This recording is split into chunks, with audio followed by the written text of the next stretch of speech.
Hi everyone, welcome to the bare minimum education. तो आज हम डिस्कस करेंगे 27 सितंबर 2022 की द हिंदू और द इंडियन एक्सप्रेस का news analysis. But before I start I just want to say one thing.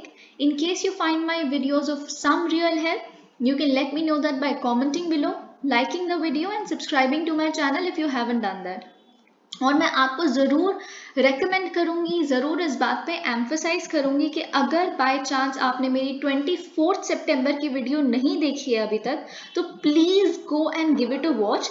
वो बहुत ही ज़्यादा इम्पॉर्टेंट है क्योंकि मैंने बहुत ही सिंप्लीफाइड टर्म्स में विद एग्जाम्पल्स उसमें समझाया हुआ है कि कैसे बॉन्ड का यील्ड और इंटरेस्ट रेट एक दूसरे से लिंक्ड होता है, क्या होती है यील्ड का लिंक पूरी बैंकिंग सिस्टम में लिक्विडिटी डेफिसिट के साथ। फिर मैंने ये भी बताया है कि कैसे ग्लोबल साउथ एक वाटरशेड मोमेंट देख रहा है प्रेजेंट जियोपॉलिटिकल सिनेरियो में, और भी बहुत सारी चीजें। That video is very very important. Okay, so let's actually start with today's video. देखिए, आज की जो वीडियो होगी वो प्रीडोमिनेंटली एडिटोरियल्स के अराउंड रिवॉल्व करेगी क्योंकि आज के एडिटोरियल्स काफी इंपॉर्टेंट है। OBCs not on central list can apply under EWS for union government post DOPT। देखिए, क्योंकि EWS से रिलेटेड कॉन्स्टिट्यूशन बेंच हियरिंग चल रही है, तो जिस भी तरह की गाइडलाइंस, जिस भी तरह के नए रूल्स DOPT अपनी वेबसाइट पे लेके आते हैं या किसी भी तरह की क्लैरिफिकेशन वो FAQ सेक्शन में, फ्रीक्वेंटली आस्क्ड क्वेश्चन सेक्शन में देते हैं, वो हर एक गाइडलाइन, हर एक लाइन हमारे लिए इंपॉर्टेंट बन जाती है एक फैक्ट की तरह। ओके, तो देखिए, किसी भी हाल में DOPT यानी कि सरकार ये दिखाना चाहती है, क्योंकि उन पे एक एलिगेशन ये है कि कैसे आपने 10% EWS कैटेगरी को रिजर्वेशन दे दिया जब एक प्रॉपर मेथोडोलॉजी नहीं है, प्रॉपर क्लियर कट क्राइटेरिया नहीं है किसको मिलेगा कैसे नहीं मिलेगा। इसीलिए ये धीरे धीरे करके अपनी क्लैरिफिकेशंस के साथ इमर्ज हो रहे हैं। तो 3 क्लैरिफिकेशंस यहाँ दी गई हैं और हम तीनों देखेंगे क्या है। एंड आई वुड सजेस्ट कि आप याद रखें, वैसे याद करने वाला कुछ है नहीं, आपको खुद समझ आ जाएगा। देखिए, जो भी लोग OBC कम्युनिटी को बिलोंग करते हैं, स्टेट लिस्ट में है, ऑलराइट, लेकिन सेंट्रल लिस्ट में OBC की कैटेगरी में नहीं आते। तो जो स्टेट लिस्ट की OBC की कैटेगरी में आते हैं वो एलिजिबल हो जाते हैं पोस्ट सर्विसेज को अप्लाई करने के लिए, जो गवर्नमेंट ऑफ इंडिया यानी कि सेंट्रल गवर्नमेंट की जो भी पोस्ट होती हैं उनके लिए अंडर EWS कोटा क्राइटेरिया। मतलब अगर आप OBC हैं लेकिन अपने पर्टिकुलर स्टेट में ही OBC लिस्ट में आते हैं, सेंट्रल गवर्नमेंट की पोस्ट के लिए आप अप्लाई कर सकते हैं EWS कोटा के अंडर, क्योंकि वहां तो आप OBC की कैटेगरी में नहीं आते।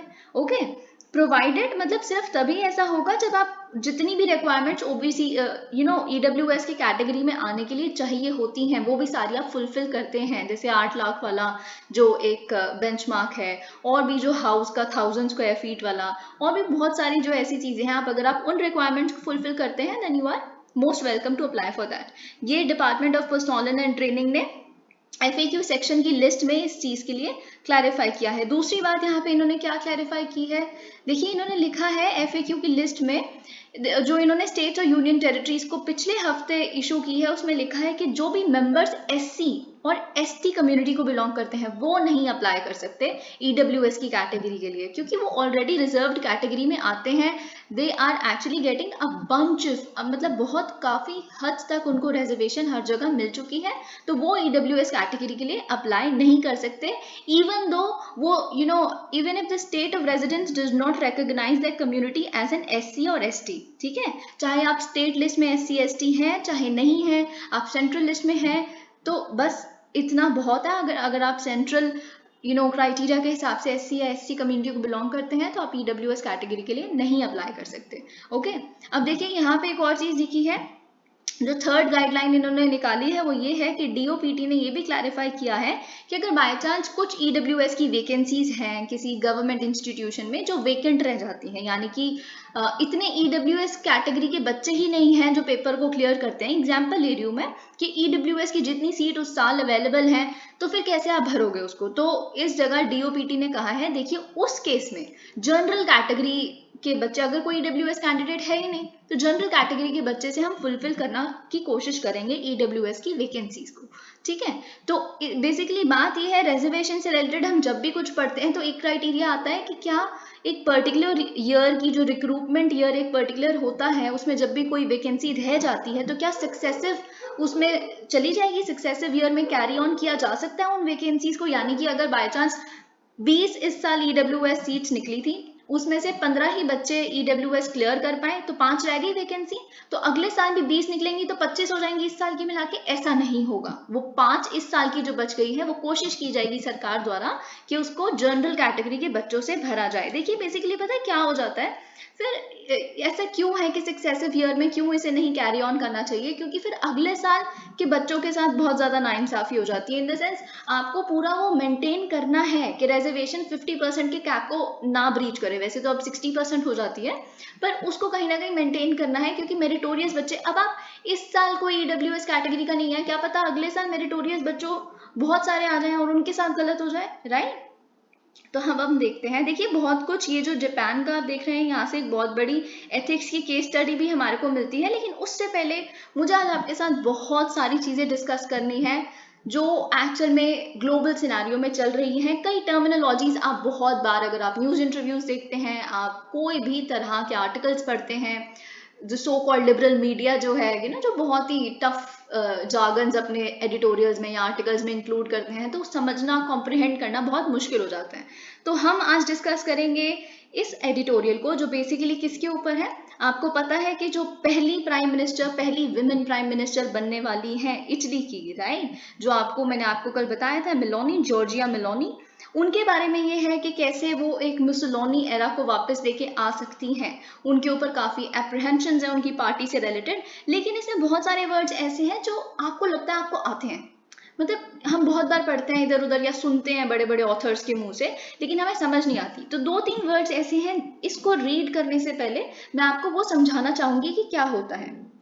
नंबर 1, फैशिज्म क्या होता है। देखिए फैशिज्म होता है एक्सट्रीमली अथॉरिटेरियन या फिर अल्ट्रा नेशनलिस्ट। देखिए एक होता है नेशनलिज्म, नेशनलिज्म में ठीक है, फिर भी जब अगर कोई इंसान नेशनलिस्ट है तो फिर भी वो ये समझता है कि अगर किसी और कंट्री में कुछ गलत हो रहा है तो फिर भी ह्यूमैनिटी के पर्सपेक्टिव से हमारा कोई कर्तव्य बनता है कि उनकी हेल्प कर दे। लेकिन जब आप अल्ट्रा नेशनलिस्ट हो जाते हैं ना, तो फिर सिर्फ आपको अपने नेशन, अपनी टेरिटोरी में, जो अपनी टेरिटोरियल इंटीग्रिटी का जो पार्ट है उसके अंदर जितनी पॉपुलेशन स्थित है, बस उससे मतलब होता है, बाकी जाए भाड़ में, ठीक है। एक ऐसी पॉलिटिकल आइडियोलॉजी फैशिज्म होती है जो बेसिकली एक ही लीडर है, लीडर के पास सारी पावर है, डिक्टेटोरियल पावर, ऊपर से कमांड आएगी, बाकी सब फॉलो करेंगे, ठीक है।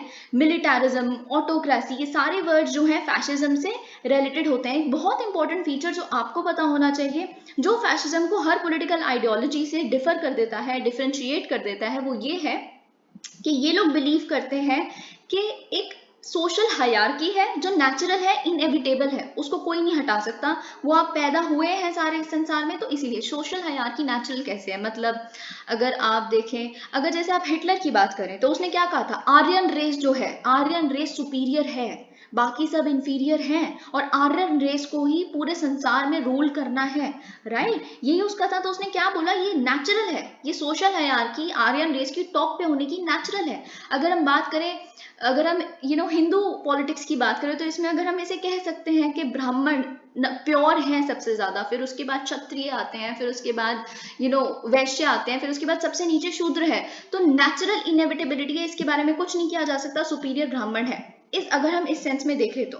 फिर इनका एक और चीज जो बहुत इंपॉर्टेंट फैशिज्म के बारे में आपको पता होनी चाहिए, वो ये है कि ये लोग इंडिविजुअल राइट्स या फिर जितनी भी इंडिविजुअलिस्टिक राइट्स होते हैं, जस्टिस नाम की चीजों को बिल्कुल बिलीव नहीं करते। इन लोगों का मतलब होता है, देखिए, सोशल, सोसाइटी, कॉमन गुड।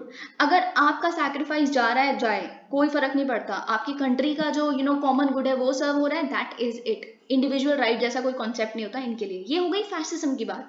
अब फैशिज्म के बाद अब आप बहुत बार पढ़ेंगे जॉर्जिया के बारे में कि ये नियो फैशिस्ट कैरेक्टर है इनका। तो नियो फैशिज्म क्या होता है, देखिए जब फैशिज्म का अंत आ गया, जब फैशिज्म को डिफीट कर दिया सारी कंट्रीज ने वर्ल्ड वॉर में मिलके, यानी कि मुसोलिनी भी चला गया और हिटलर भी चला गया, राइट। तो जब ये लोग चले गए उसके बाद एक्चुअल में लोग इस फैशिस्ट जो वर्ड है ना इसको भी हेट करने लग पड़े। अगर आप जानते हैं, अगर आप बहुत ही क्यूरियस इंसान हैं, थोड़ा सा भी बचपन से आज तक आप काफ़ी इन तरह की चीज़ों को पढ़ते हैं, तो आपको बहुत अच्छे से पता होगा कि जर्मनी में आप नाजी वर्ड भी नहीं यूज़ कर सकते। इन द सेंस आप हिटलर का नाम भी नहीं दे सकते जर्मनी में। इनफैक्ट जर्मनी में लोग हिटलर को इतना ज़्यादा आज के टाइम पे हेट करते हैं कि उसकी जो ग्रेव है उसको नंबर तक नहीं दिया गया, as a mark of disrespect उसमें नाम भी नहीं लिखा हुआ, कि मतलब वो आम आदमी से भी गया गुजरा, आप समझ सकते हैं, ठीक है। तो लेकिन नियो फैशिज्म क्या होता है, अब देखिए पोस्ट वर्ल्ड वॉर टू, जब वर्ल्ड वॉर टू तक तो ये चले, हिटलर मुसोलिनी आ गए, ठीक है, वर्ल्ड वॉर टू के बाद भी जो फैशिज्म एग्जिस्ट करता है या इमर्ज किया जिस आइडियोलॉजी ने, जिसका मिलता जुलता कुछ कैरेक्टरिस्टिक्स हैं फैशिज्म से, उसे नियो फैशिज्म कहते हैं। नियो फैशिज्म में भी ऑलमोस्ट सेम कैरेक्टरिस्टिक्स होते हैं, पर वो ऑब्वियसली देखिए आप अब देखिए जॉर्जिया जो है ये मेलोनी, वो भी बार बार यही कह रही हैं कि no I am not fascist, ये वो, मैं थोड़ी मॉडरेट हूँ, मैं बहुत एक्सट्रीमिस्ट चीज़ों को नहीं सपोर्ट करती। इन्होंने अपनी पार्टी में से भी बहुत सारे एक्सट्रीमिस्ट लोगों को ऐसे निकाल दिया जो बहुत ही एक्सट्रीम थे। तो नियो फैशिज्म से थोड़ा सा आप मॉडरेट कह सकते हैं, लेकिन इनमें भी आप जेनोफोबिया देख सकते हैं। आप सोचेंगे जेनोफोबिया क्या होता है, ये भी वर्ड आप बहुत बार पढ़ते होंगे। जेनोफोबिया होता है कोई भी फॉरेन एलिमेंट, कोई भी फॉरेन इंसान आपके अगर कंट्री में आ जाए तो उसके लिए आपका हेटरेड, उसके लिए डिसलाइक, एक्सट्रीमली डिसलाइक होना उसके लिए, ठीक है, उसे जेनोफोबिया कहते हैं। जब आप किसी स्पेक्युलेशन की आंखों से जब किसी भी फॉरेन एलिमेंट को देखते हैं, ठीक है, तो that is known as xenophobia. तो इनमें जेनोफोबिया होता है। ऑब्वियसली एंटी इमिग्रेशन, जब आप किसी भी फॉरेन चीज के ही बिल्कुल खिलाफ हैं, तो इमिग्रेंट्स जो बाहर से आ रहे हैं उनको कैसे पसंद कर लेंगे, राइट। तो इन सारी चीजों के डेमोक्रेसी के ये लोग बिल्कुल ऑलमोस्ट खिलाफ होते हैं, बहुत सारी चीज़ों के खिलाफ है, मार्केट कैपिटलिज्म के, लिबरल डेमोक्रेसी के, ऑब्वियसली ये लोग अल्ट्रा नेशनलिस्ट होते हैं, और ये सारी चीज़ें हम इस तरह की नियो फैशिस्ट पॉलिसी से रिलेट करते हैं। अब आप देखिए, आप बार बार पढ़ेंगे कि जो नियो फैशिज्म या फैशिज्म होता है फार राइट होते हैं। तो राइट और लेफ्ट विंग हम बहुत आजकल तो कुछ ज़्यादा ही प्रचलित टर्म्स हैं ये दोनों, ठीक है। तो क्या होता है, what is left wing and what is right wing? In the most simplified terms I can tell you कि लेफ्ट विंग क्या होता है, जो लिबरल इन द सेंस, बहुत ही लिबरल को भी मैं क्या कहूँगी, जैसे जो इन तरह के आइडियाज को सपोर्ट करते हैं, फ्रीडम, इक्वालिटी, ब्रदरहुड, फ्रेटर्निटी, है ना, और राइट, प्रोग्रेस, इंटरनेशनलिज्म, कॉस्मोपॉलिटनिज्म, मतलब सारी कंट्रीज एक ही हैं, मॉरल बाउंड्रीज कभी भी नेशनल बाउंड्रीज को नहीं वो करती, वो मॉरल बाउंड्रीज एक्सपैंड होके हर एक कंट्री में किसी भी इंसान के साथ अगर गलत हो रहा है तो आपके अंदर ह्यूमैनिटी है तो आप उसको बचाएंगे जाके, दैट इज लेफ्ट विंग, है ना। लेफ्ट विंग ये सबका बेसिकली साथ, सबका progress, this is left wing. Okay, अब राइट विंग की अगर हम बात करें, राइट विंग क्या होता है, वो ये लोग इन तरह के नोशंस को सपोर्ट करते हैं, अथॉरिटी, वैसे ही हायरार्की, राइट, कमांड एक ऊपर एक ही बंदे के हाथ में होनी चाहिए, ऑर्डर यानी कि पब्लिक ऑर्डर, नेशनल इंटरेस्ट जैसे नेशनल सिक्योरिटी, पब्लिक ऑर्डर, इनके नाम पे किसी भी तरह के चीज़ों को जस्टिफाई करना। अगर किसी भी प्रोटेस्ट को हो रहा है, कोई इंटरनेट है, कुछ भी, अगर वो पब्लिक ऑर्डर को इन्फ्रिंज कर रहा है तो नहीं, गलत है, बिल्कुल गलत है, राइट। तो order comes first, duty comes first. अगर लेफ्ट विंग की बात करें तो उनके लिए राइट सब कुछ है, लेकिन अगर हम राइट विंग की बात करें उनके लिए ड्यूटी सब कुछ है, कर्तव्य, ठीक है।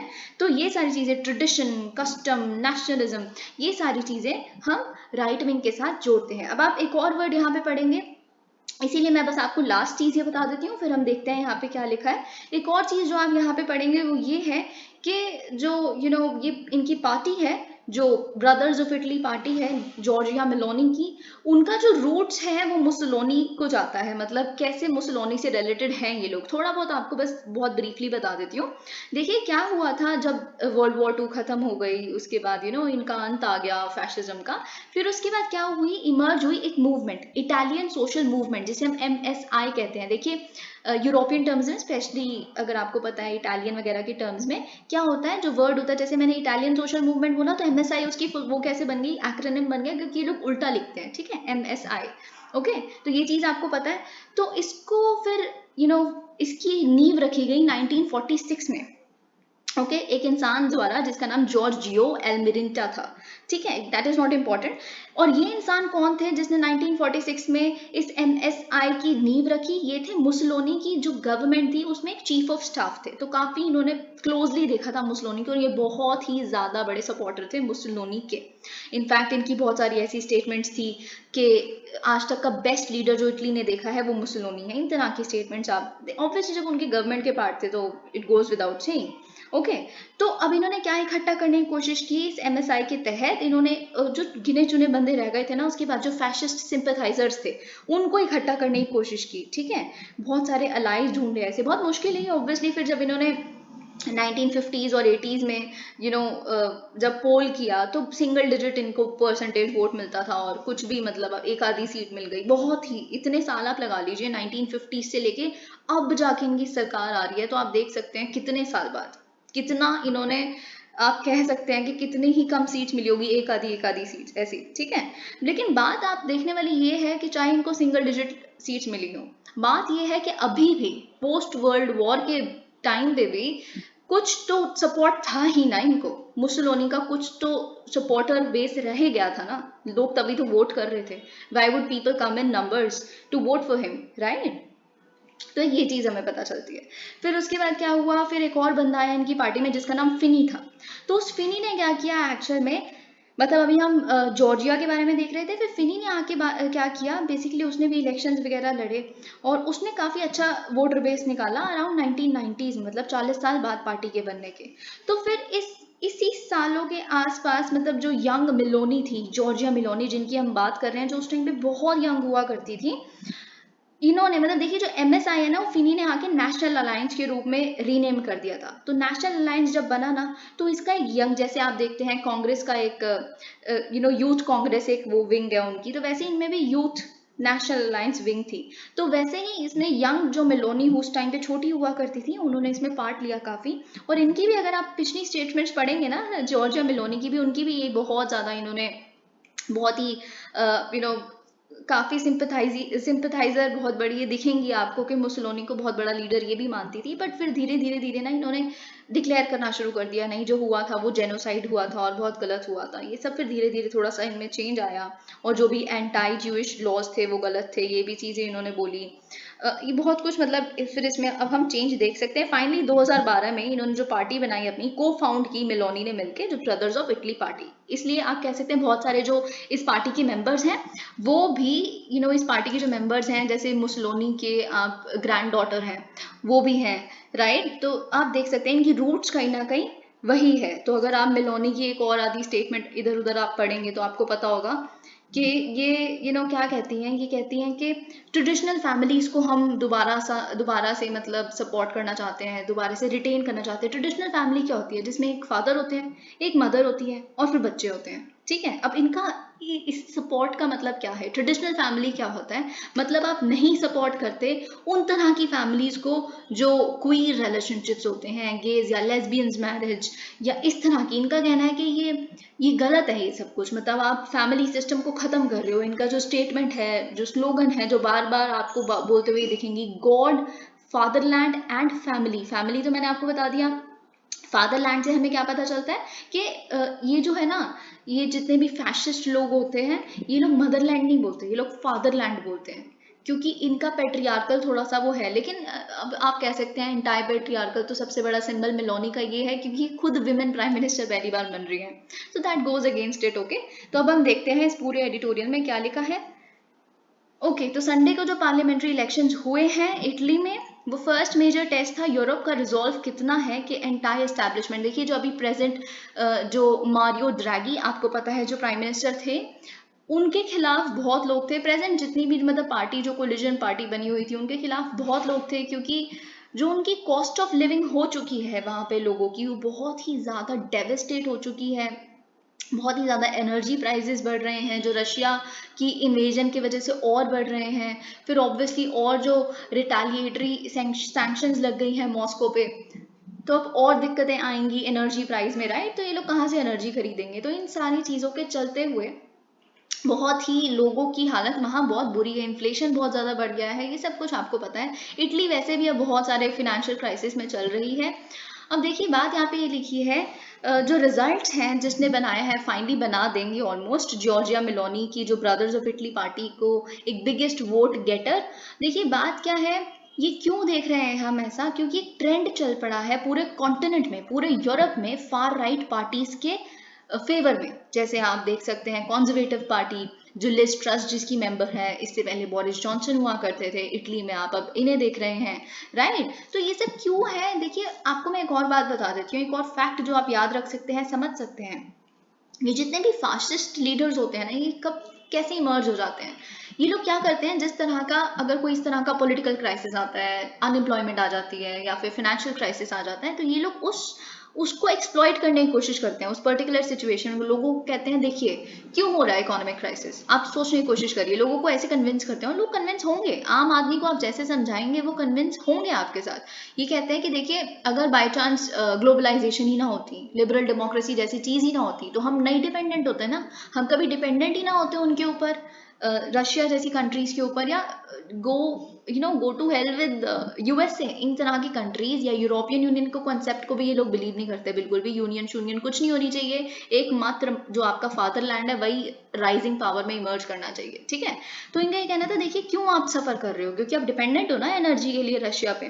तो इन तरह की सिचुएशंस को एक्सप्लॉइट करके फिर ये पावर में इमर्ज करते हैं, फिर लोगों को सच में लगता है कि ग्लोबलाइजेशन और डेमोक्रेसी और लिबरलिज्म ये घटिया चीजें हैं, ये तो मतलब इल्यूजन है, ये तो हमें और बर्बाद कर रही है, ठीक है। तो ये चीज आपको पता होनी चाहिए। अब देखिए ये सब फ्रेंच प्रेसिडेंशियल इलेक्शन में जो हमने अप्रैल में देखे, उधर भी जो फार राइट पार्टी थी उनको 41.5% वोट मिले। ओके, ये बेस्ट पोस्ट वॉर परफॉर्मेंस थी फ्रांस में भी, यू नो किसी फार राइट विंग पार्टी की। स्वीडिश जनरल इलेक्शन में भी हमने इस महीने जो हुए देखा, जो government of social democratic prime minister थी was voted out and the far right Sweden Democrats emerged as the second largest party। ये बात हमने देखी। तो आप देख सकते हैं मूड क्या है पूरे कॉन्टिनेंट का, पूरे कॉन्टिनेंट जो सफर कर रहा है इकोनॉमिक क्राइसिस से, उसको एक्सप्लॉइट किया जा रहा है इन तरह के फैशिस्ट पार्टीज द्वारा, और वो राइज कर रहे हैं। अगर हम इटली की बात करें, जिस पार्टी का नियो फैशिस्ट ओरिजिन है, जैसे मैंने आपको समझाया, it is going to form the next government which would be the country's farthest right administration since the fall of fascist dictator Benito Mussolini in 1945। Okay, देखिए अगर हम बात करें ब्रदर्स ऑफ इटली पार्टी की, उसको हम देखते हैं ये एंटाई इमिग्रेंट, जैसे मैंने आपको बताया, हार्ड नेशनलिस्ट, ये मैंने आपको बताया, प्रोटेक्शनिस्ट, यानी कि बॉर्डर्स क्लोज कर दीजिए, कोई जरूरत नहीं है बाकी कंट्रीज को फ्री वीजा देने की। ओके, यूरोस्केप्टिक व्यूज, यूरोस्केप्टिक क्या होता है, जो यूरोपियन यूनियन के खिलाफ मैं आपको बता रही थी, यानी कि बाकी यूरोपियन जो कंट्रीज हैं उनको बड़ा अच्छा नहीं मानते ये लोग। ओके, तो ये बात आपको पता होनी चाहिए। ये कहते हैं कि यूरोपियन सेंट्रल बैंक को हम क्यों सपोर्ट करें, हम उनको सपोर्ट करते हैं तभी तो फिर वो जो कहते हैं वो हमें अपनी कंट्री में भी करना पड़ता है, उनकी करेंसी के जो रूल्स हैं, वो मॉनेटरी रूल्स हैं, वो हम अपनी कंट्री में भी अपनाएं, और फिर हमारी जो लोग हैं वो बर्बाद हो जाते हैं। ये इनका बेसिक जो है स्कीम ऑफ थॉट है, ठीक है। अब अगर हम मेलोनी की बात करें, जिन्होंने 2014 में बहुत ही जोरों शोरों से इसको एम्ब्रेस किया, पॉलिटिकल ओरिजिन को अपने, ऑलराइट। तो ये सब कुछ हम देख रहे हैं, इनका क्या है, अब इन्होंने ना थोड़ा सा मॉडरेट कर दिया, जैसे मैंने आपको बताया था ना, नियो फैशिस्ट रूट्स तो हैं इनके, पर इनका जो नियो फैशिज्म है थोड़ा सा एक्सेप्टेबल क्यों है फैशिज्म का रूप इनका, क्योंकि ये पॉपुलिज्म को काफी पॉपुलर है अपनी हजूम के साथ, काफी ज्यादा इनको वहां से पॉपुलर सपोर्ट मिलता है। सोशल कॉन्जर्वेटिज्म, जैसे फैमिली को देखिए, आप प्यारी प्यारी बातें बोलिए कि फैमिली तो यही होती है, तो कौन नहीं आपको वोट देगा आके, इंडिया में भी कहीं भी बोल दीजिए आप, बात यही है कि आप ये जो कॉन्जर्वेटिव पार्टीज होती हैं वो obviously who doesn't want a good family, अगर आप इसको कैसे भी प्रेजेंट करिए, आप ये तो नहीं कह रहे कि हम उनको मार देंगे या फिर उनको जेल में डाल देंगे, जो भी अलग तरह की फैमिली हम देखेंगे। अभी आप रिसेंटली ऐसा कुछ नहीं कह रहे, इकोनॉमिक वेलफेयरिज्म के हम टैक्स घटा देंगे, हम सब्सिडीज देंगे, इन्होंने इन तरह की चीजों से थोड़ा सा रिप्लेस कर दिया अपने एक्सट्रीमली नेशनलिस्टिक टोन को, ठीक है। और इनका जो ये सब कुछ हमने देख लिया। While most key parties from the left to right supported Mr. Draghi's business, जो इनसे पहले थे, पर जो प्रो ब्राजील यानी कि प्रो यूरोपियन यूनियन, ब्राजील क्योंकि उनका हेडक्वार्टर है। अब देखिए बात यह है, स्टेबिलिटी के नाम पे यूरोपियन यूनियन को सपोर्ट ड्रागी की गवर्नमेंट करती थी, लेकिन जो ब्रदर्स ऑफ इटली पार्टी थी इन्होंने नहीं सपोर्ट किया, सारी पार्टीज ने सपोर्ट किया था ड्रागी को, स्पेशली कोविड पैंडेमिक के बाद जितना भी रिकवरी करनी थी उसके टर्म्स में, लेकिन ब्रदर्स ऑफ इटली पार्टी सिर्फ एक अकेली पार्टी रह गई थी जो ऑपोजिशन के रूप में रही। अब देखिए जब आपके पास विपक्ष बिल्कुल क्लियर है ना लोगों के पास, देखिए हमेशा ना जो पार्टी होती है ना उसमें विन हमेशा एक ही पार्टी को करना चाहिए। इन द सेंस मैं पॉलिटिकल टर्म्स में बता रही हूँ, अच्छा बुरा ऐसा कुछ नहीं मैं बता रही, क्योंकि कोलिजन जब भी होती है ना उसको उसके टूटने के हमेशा चांसेस रहते हैं, क्योंकि जो आपसी फूट है वो कभी ना कभी इन्वेड कर ही जाएगी, राइट। कोलिजन कभी भी लोगों के दिमाग में स्टेबिलिटी लेके ही नहीं आती, उनको लगता ही नहीं ये सस्टेन करेगी। तो हमेशा जब एक विपक्ष चाहे वो अच्छा हो चाहे बुरा हो, वो अगर क्लियर है लोगों के दिमाग में ऑल्टरनेटिव है क्या, अच्छा इसको हराएंगे तो ये जीतेगा, तो फिर वो पार्टी जीतती ही जीतती है, चाहे वो फैशिस्ट ओरिजिन की क्यों ना हो, ठीक है। So this is very logical. Okay, अब देखिए फिर हम देख रहे हैं जिस तरह के इंटरनल डिविजन्स जो ड्रागी की एडमिनिस्ट्रेशन में हुई, कंट्री में जो कॉस्ट ऑफ लिविंग क्राइसिस चल रहा है, she actually stood to gain the most amongst these all things. Okay, और जो रोड अहेड होने वाली है पर वो इनके लिए इजी नहीं होने वाली, जिस तरह की इकोनॉमिक प्रॉब्लम्स हैं और फॉरेन पॉलिसी चैलेंजेस हैं, स्पेशली यूक्रेन की क्राइसिस से ये लोग कैसे डील करेंगे। पर ये सब कुछ इन्होंने लिखा है कि पर इनकी जो राइज है इनकी पार्टी की, it should set alarm bells ringing across European capitals, क्योंकि स्वीडन में ऐसा हो गया, फ्रांस में ऐसा हम देख रहे हैं, तो लोगों का मूड समझने की कोशिश करें। ओके, ये इनका कहना है। If Europe's establishment parties and governments fail to check the looming economic troubles and address growing discontent, the far right will continue to exploit the political momentum, जैसे मैंने आपको बताया। ओके, अब देखते हैं यहाँ पे क्या लिखा है, होम एंड अब्रॉड। अब देखिए क्या हुआ इसमें ना, कुछ कुछ और एडिशनल, आप कहेंगे 2-3 दिन से हम यही डिस्कस कर ही जाने हैं कि यूएनजीए में क्या क्या बातें हुई, लेकिन कुछ कुछ इसमें अब बहुत एडिशनल चीजें देखेंगे towards the end of it. Okay, तो लेट्स जस्ट डिस्कस इट। देखिए जैसे इंडिया ने अपनी स्टेटमेंट डिलीवर की यूएनजीए पे this year, external affairs minister जो है जयशंकर, उन्होंने बहुत सारे चैलेंजेस को स्टेट किया जो भारत ने अपने पास्ट में देखे हैं, प्रेजेंट में देख रहा है और फ्यूचर में देख सकता है। पर इनका स्पेशल एम्फेसिस था जो हमारा इमीडिएट शॉक के रूप में हम देख रहे हैं, जो वॉर इन यूक्रेन चल रही है उससे, कोविड पैंडेमिक से और क्लाइमेट चेंज से और टेररिज्म से। स्पेशली पाकिस्तान को हम हिंट करते हैं जब भी हम टेररिज्म का नाम लेते हैं। ओके, तो ये इन्होंने हमने बोला था, ये समरी है पूरे, अगर आप इसको पढ़ लेना आपके दिमाग में समराइज होगा यूएनजीए में हुआ क्या था, ठीक है। अब देखिए अगर हम पाकिस्तान प्राइम मिनिस्टर जो थे शहबाज शरीफ, उनकी स्टेटमेंट पढ़े, उन्होंने इंडिया के बारे में बहुत कुछ बोला कि इंडिया कश्मीर में गलत कर रहा है, हिजाब बैन वगैरह करके आप जो हिंदू मेजोरिटी है माइनॉरिटी के खिलाफ बहुत गलत कर रहे हैं, ये सब कुछ उन्होंने बोला। लेकिन आप सरप्राइजिंगली जो मिस्टर जयशंकर हैं, he made no direct comment on Pakistan. Okay, ना ही उन्होंने डायरेक्टली मेंशन किया कि इंडिया के challenges line of actual control पे क्या है, यानी कि चाइना पे क्या है, तो बॉर्डर सिचुएशन को इन्होंने डिस्कस नहीं किया। इन्होंने पर चाइना को क्रिटिसाइज किया, जैसा कि हमने देखा कि चाइना क्या कर रहा है, यूएनएससी को पॉलिटिसाइज कर रहा है, अपनी वीटो पावर का मिसयूज कर रहा है, टेररिस्ट डेजिग्नेशन साजिद मीर को हमने बहुत रिसेंटली देखा, होने नहीं देते ये लोग, राइट। ये हमने बहुत ही वील्ड कमेंट्स में बोला। ओके, जो इनका कमेंट यूक्रेन पे था, it was watched very closely by the international spectators, right. तो उन्होंने मतलब जैसे प्राइम मिनिस्टर मोदी ने बोला था कि the era of war is over, उसी का एक एक्सटेंडेड था इनकी भी कमेंट्स जो भी थे। पर अब देखिए कितना स्मार्ट इंटरप्रिटेशन यहाँ पे लिखी है, इन्होंने एक्सपैंड तो किया मिस्टर मोदी की थीम को, ठीक है, ना ही इन्होंने क्रिटिसाइज किया रशिया को, ना ही उनके एक्शंस को कंडोन किया, यानी कि ना ही उसको सपोर्ट दिखाया। इंस्टेड उन्होंने क्या कहा कि India stands on the side of peace, of respect for the United Nations Charter, dialogue and diplomacy, and with all those now grappling with escalating cost of food, of fuel and fertilizers। अब इससे क्या पता चलता है हमें, इससे हमें ये पता चलता है इन वर्ड्स से कि देखिए जो जिस तरह का हम इनके वर्ड्स जो हैं बहुत ही इवन हैंडेड आपको लगेंगे।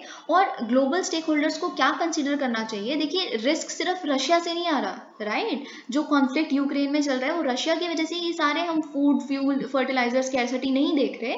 बात ये है जो यूएस ईयू लेड सैंक्शंस हैं जो आप लगा रहे हैं, ऑब्वियसली जब आप सैंक्शन लगा दोगे उनके तेल पे हर चीज पे, फिर आप कहोगे आप G7 की जो प्राइस कैप प्लान है सारी कंट्रीज ज्वाइन करो, तो बाकी कंट्रीज, भाई डेवलपिंग कंट्रीज भी रहती हैं मिस्टर यूएस, और आप ही जैसे कंट्रीज नहीं है सारी, ठीक है।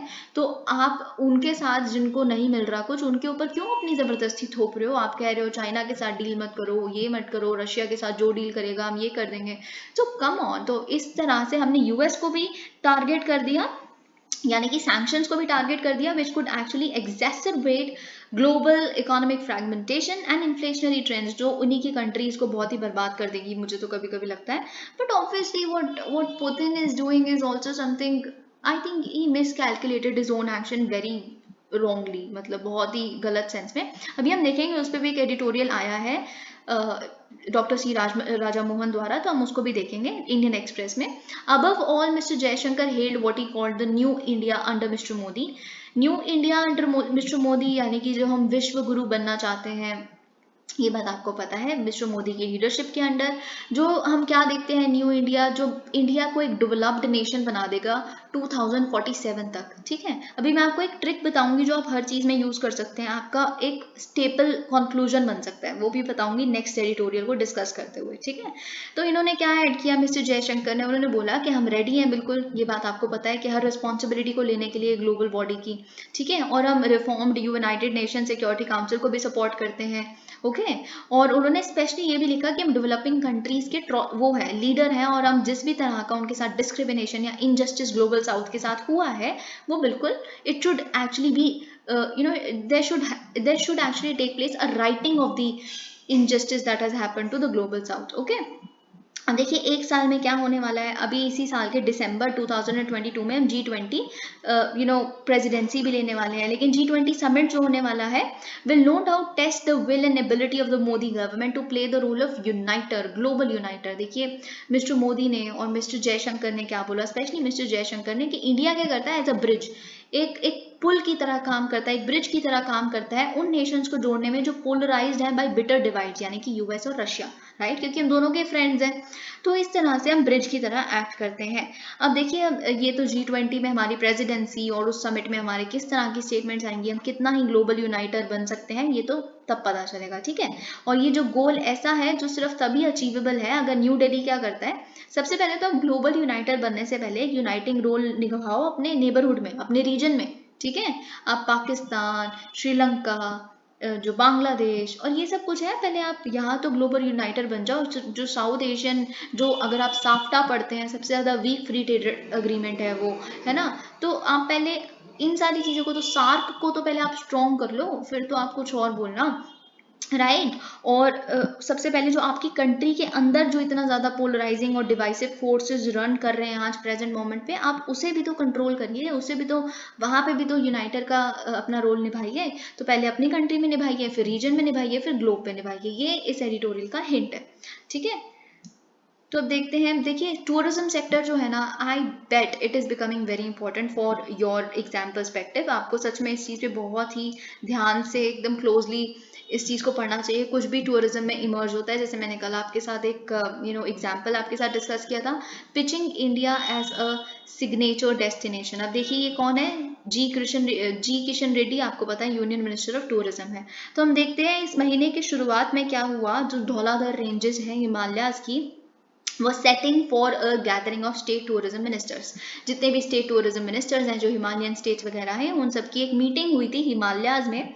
ठीक है, it was a first of its kind meeting to discuss, debate and deliberate on modes and mechanisms to develop tourism in India. फिर यहाँ पे क्या साइन की गई, धर्मशाला डिक्लेरेशन. धर्मशाला डिक्लेरेशन आप इसको एज अ पॉइंट यूज कर सकते हैं, धर्मशाला डिक्लेरेशन को, जो एम करता है कि वो हम जो भारत का रोल है इन कंट्रीब्यूटिंग टुवर्ड्स ग्लोबल टूरिज्म, हम उसमें कुछ अपना कंट्रीब्यूशन बढ़ा सके. जिस तरह की रिकवरी हमें पैंडेमिक के बाद चाहिए इस सेक्टर को, वो कर सके, डोमेस्टिक टूरिज्म को भी प्रमोट कर सके. ये सब कुछ जो अभी तक ओवरलुक किया जाता है, इस सब पे धर्मशाला डिक्लेरेशन में बात हुई. इस डिक्लेरेशन में टूरिज्म मिनिस्ट्री ने एक स्ट्रैटेजी के साथ भी ये लोग आए और एक एक्शन प्लान के साथ भी, जिससे इनकरेज किया जाएगा मोर एंड मोर इंडियंस को कि वो ट्रेवल करें डोमेस्टिकली. ओके, मत भागिए स्विट्जरलैंड के पास बार बार, भारत में भी बड़ा कुछ है घूमने के लिए. स्विट्जरलैंड में भी तो माउंटेन्स ही हैं, यहाँ घूम लीजिए. हिमालयाज को आप अगर इस तरह से उसको बनाया जाएगा एक tourism hub, then definitely it could be beautiful. तो यही चीज़ इन्होंने बोला, क्या इंडियंस को प्रमोट किया जाएगा कि वो ट्रैवल करें डोमेस्टिकली, एक्सप्लोर करें भारत का natural, cultural and spiritual beauty. Simultaneously एक और वर्ड, एक और जार्गन जो आप याद कर सकते हैं, एक भारत श्रेष्ठ भारत का जो कॉन्सेप्ट है उसके गोल को हम रीच कर सके, इंटरैक्शन एंड म्यूचुअल अंडरस्टैंडिंग। इसी के पैरेलल में मिनिस्ट्री ने क्या किया है, it has also been working with ministry of external affairs, ताकि हम आइडेंटिफाई कर पाए 20 इंडियन मिशन को अब्रॉड, यानी कि 20 बाकी डेस्टिनेशंस, जो बाकी 20 कंट्रीज आप कह सकते हैं, जो सबसे ज़्यादा टूरिस्ट फुटफॉल्स लेके आती हैं भारत में, जहाँ से सबसे ज़्यादा टूरिज्म आता है भारत में। ठीक है, फिर हम इनको आइडेंटिफाई करेंगे, फिर हम इन कंट्रीज के साथ कुछ कंट्री स्पेसिफिक स्ट्रैटेजीज जैसे MOU साइन की जा सकती हैं, ताकि हम कुछ इंसेंटिव्स दे सकें फॉरेन टूरिस्ट को हमारे यहाँ पे विजिट करने के लिए। ऐसा कुछ कुछ हम देख रहे हैं। ठीक है, rethinking and reimagining tourism, this can also be a question, how should we rethink and reimagine tourism post pandemic. Okay, this can also be a question. अब टूरिज्म देखिए सबसे ज़्यादा सीवियरली इम्पैक्ट हुआ था, क्योंकि international airlines बंद हो गई थी, ये सब कुछ हमने देखा। तो कोविड पैंडेमिक का सबसे ज़्यादा सीवियर इम्पैक्ट हॉस्पिटैलिटी सेक्टर पे ही पड़ा था। ओके, तो जैसे रिजॉर्ट्स वगैरह बंद होना, ये सब कुछ आपको पता है। गवर्नमेंट ऑफ इंडिया का जो एक और चीज़ जो पॉइंट आपको मिल गया है यहाँ से, वो ये है कि गवर्नमेंट ऑफ इंडिया का emergency credit line guarantee scheme है, उसको रिसेंटली इन्हांस किया गया था फ्रॉम 4.5 लाख से लेके 5 लाख तक का। तो इससे क्या होगा, बेसिकली किसको बेनिफिट होगा, उन तरह की एंटरप्राइजेस जो हॉस्पिटैलिटी सेक्टर में डील कर रही हैं, जैसे hotels, restaurants, marriage halls, travel agents, tour operators, इन सब के लिए। और मिनिस्ट्री ऑफ टूरिज्म क्या कर रही है, after wide ranging consultations it has also prepared a draft national tourism policy 2022। ये अगर जल्दी ही इसको अगर कर दिया जाएगा रैटिफाई, तो एक प्रॉपर पॉलिसी के रूप में ये भी आपके लिए एक नया पॉइंट बन जाएगा। Okay, which supports tourism industries. अब गाइडिंग प्रिंसिपल्स इस पॉलिसी के क्या होंगे कि आप इंक्लूड करें sustainable, responsible and inclusive tourism. Okay, sustainable जो आप ज़्यादा हार्म ना करें इन्वायरमेंट को, रिस्पॉन्सिबल वही एक चीज़ है, इंक्लूसिव यानी कि सबके लिए जो एक्सेसिबल हो सके, tourism in line with our civilisational ethos. From Gautam to Gandhi, India has always spoken about the inherent need to live harmoniously with nature and within our means। जितना आपकी क्षमता है, हम जितना बिना एक्सप्लॉइट करे घूम सकते हैं, उन तरह की चीज़, और नेचर के साथ हार्मनी में। ठीक है, यानी कि सिद्धार्था जी के और यानी कि बुद्धिस्ट और गांधी दोनों से हमने ये बात सीखे हैं। अब नेशनल टूरिज्म पॉलिसी की अगर हम बात करें, ये एक और एम है इधर, इसके अंदर कुछ कुछ मिशंस हैं। ओके, उन मिशंस को हम देखेंगे। ये तो देखिए नेशनल ग्रीन टूरिज्म मिशन है, जो नेशनल पॉलिसी के अंदर आएगा, ये जो अभी रेटिफाई होनी है, ये जो हमने सस्टेनेबल, रिस्पॉन्सिबल, इंक्लूसिव टूरिज्म देखा। एक और इसके अंदर मिशन है जिसका नाम है नेशनल डिजिटल टूरिज्म। तो नेशनल डिजिटल टूरिज्म के तहत हम क्या करने की कोशिश करेंगे, डिजिटलाइजेशन, इनोवेशन और टेक्नोलॉजी को इम्पेटस देने की कोशिश करेंगे। अगर हम बात करें एक और मिशन की जो इसके अंदर आएगा, वो है tourism and hospitality sector skill mission. तो इसके तहत हम क्या करेंगे कि स्पेशल इम्पेटस दिया जाएगा प्राइवेट सेक्टर पार्टिसिपेशन को, PPP मॉडल्स के थ्रू स्किलिंग करवाने के लिए लोगों के लिए। ठीक है, अब पोटेंशियल ड्यूरिंग G20 प्रेसिडेंसी। देखिए G20 प्रेसिडेंसी तो एक बड़ा ही आपके लिए इंपॉर्टेंट चीज़ बनने वाली है। हर चीज़ में G20 प्रेसिडेंसी को अच्छे से देखिए, क्लोजली देखिए, बहुत ही इंक्लूसिव क्वेश्चन बन सकता है इस पर 4-6 डायमेंशन पूछते हुए। ओके, अब देखिए पोटेंशियल क्या है G20 प्रेसिडेंसी के तहत हम क्या कर सकते हैं, कंट्री के पास एक बहुत बड़ी अपॉर्चुनिटी है कि हम खुद को पोजिशन कर सकें as a major tourism destination during India's presidency, जो हमें दिसंबर से दिसंबर 2023 तक मिलने वाली है। ठीक है, जो भारत का एज ओल्ड डिक्टम है, अतिथि देवो भव, ऑब्वियसली क्या होने वाला है जब हम G20 कंट्रीज यानी कि जो 20 कंट्रीज प्लस यूरोपियन यूनियन, जो क्या होगा, उनके जो डेलीगेट्स आएंगे उनको मतलब जिन तरह के जो इन कंट्री से डेलीगेट्स होंगे, जैसे उनका जो सेंट्रल पर्सोनल होंगे, सेंट्रल बैंकर्स होंगे, फिनेंस मिनिस्ट्रीज होंगी इन 20 कंट्रीज की, वर्किंग ग्रुप्स होंगे, ये सब कुछ जितने भी ये सारे होंगे, it would mean that India will be hosting close to 200 meetings. तो अगर हम final list of cities prepare की जाएगी on the basis of a set transparent criteria, जैसे कि कितना इंफ्रास्ट्रक्चर है, कितनी जगहों पे कितनी तरह की अकोमोडेशन अवेलेबिलिटी है, रहने की जगह, खाने की जगह, स्वच्छ भारत में क्या रैंकिंग है। ऑब्वियसली आप बाहर वाले लोगों को कूड़ा तो दिखाओगे नहीं, साफ सफाई दिखाओगे कि हाँ यहाँ पे बिल्कुल हम 2014 के बाद काफ़ी स्वच्छ भारत हो चुका है, ये सब कुछ, राइट। और बहुत सारे और parameters, close to 35 cities already जिनका पोटेंशियल है इसमें इंक्लूड किया जाने का, वो आइडेंटिफाई की जा चुकी हैं। ओके, अब बात क्या है, प्लान क्या है, plan is to ensure due rigour, dedication and showcase the country's cultural richness which will be welcoming the world to India। पूरे संसार को भारत में इनवाइट करने का। ठीक है, मिनिस्ट्री ऑफ टूरिज्म क्या और प्लान कर रही है, और भी बाकी मिनिस्ट्रीज के साथ काम करना मिलके, ताकि जितनी नेसेसरी इंटरवेंशन है जैसे visa reforms, ease of travel, इसको भी हम प्रमोट कर सके फॉरेन टूरिस्ट के लिए।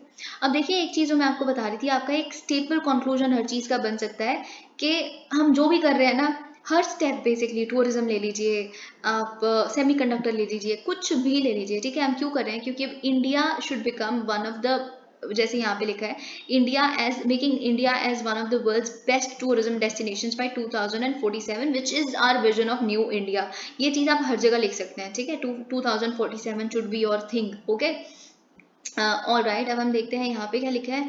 2030 तक India is estimated to grow at 7% to 9% compounded annual growth rate, और हम एक्सपेक्ट करते हैं कि ये जो पॉलिसी फ्रेमवर्क है ये अगर फोर्स में आ गया, ये अराउंड $250 बिलियन GDP कंट्रीब्यूशन करेगा फ्रॉम टूरिज्म, और 140 मिलियन जॉब्स जनरेट होंगी, और फॉरेन एक्सचेंज भी काफ़ी अच्छा आएगा। अब हम देखते हैं स्टार्टिंग से लेके अभी तक। ऑल राइट, हम कहाँ पहुँच गए हैं। अब हम पीछे से स्टार्ट करेंगे, जितने भी आर्टिकल्स रह गए हैं द हिंदू के पहले कवर करेंगे, फिर उसके बाद जितना भी इंडियन एक्सप्रेस का है वो सब कुछ देखेंगे। Centre defers new foreign trade policy, मैंने आपके साथ, अगर आपको याद होगा, द हिंदू में एक एडिटोरियल आया था जिसमें उन्होंने कहा था कि फॉरेन ट्रेड पॉलिसी ऑलरेडी जो है वो एक्सटेंड की जा चुकी है 2 बार, क्योंकि इसका जो टेन्योर था बेसिकली 2015 से 2020 तक का था, फिर पैंडेमिक आ गया तो समझ आता आपने एक्सटेंड कर दिया, फिर 2021 में भी पता नहीं क्यों एक्सटेंड कर दिया। अब क्या किया है कि हम एक्सपेक्ट कर रहे थे इस हफ्ते आने वाला था, सितंबर 30 को, मैं आपको ये बात बताई थी आने वाला था, इस हफ्ते हम एक्सपेक्ट कर रहे थे, बहुत सारी सजेशंस भी उस एडिटोरियल के ऑथर ने दिए थे, लेकिन अनफॉर्चुनेटली इसको 6 महीने से और एक्सपैंड करके मार्च 2023 की डेट डाल दी गई है कि तब लेके आएंगे अब नई फॉरेन पॉलिसी। क्योंकि निर्मला सीतारमन का और बाकी सबका ये कहना है बेसिकली, अभी बाकी इंडस्ट्रीज का ये कहना है कि हमसे भी प्रॉपरली कंसल्ट करके आप जो भी रिकमेंडेशंस होंगी उन्हें इन्वॉल्व कीजिएगा, क्योंकि अभी ना ऑलरेडी इतना वॉलेटाइल और इतना ज़्यादा सेंसिटिव चल रहा है फॉरेन ट्रेड, क्योंकि इतने तरह के रिस्क देख रहे हैं हम आसपास, तो अभी पहले इसको सेटल डाउन होने दीजिए, फिर हम नई पॉलिसी को लेके आएंगे। Cuba grants nod to same sex marriage in unusual referendum.